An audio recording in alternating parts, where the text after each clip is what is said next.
প্রয়োজনে শুক্রবারও ক্লাস হবে। শিক্ষামন্ত্রী।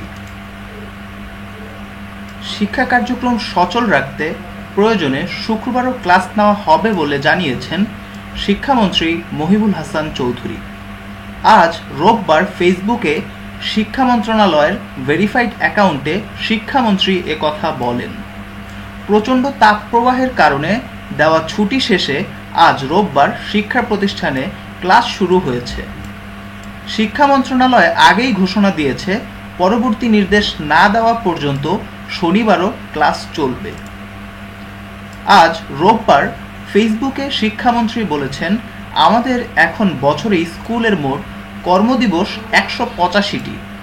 এর মধ্যে 20 দিন নতুন শিক্ষাক্রমের মূল্যায়নের জন্য রাখা হয়েছে। স্কুলের কর্মদিবস যদি আরও কমে যায়, শিক্ষা কার্যক্রম সচল রাখতে প্রয়োজনে শুক্রবারও ক্লাস নেওয়া হবে।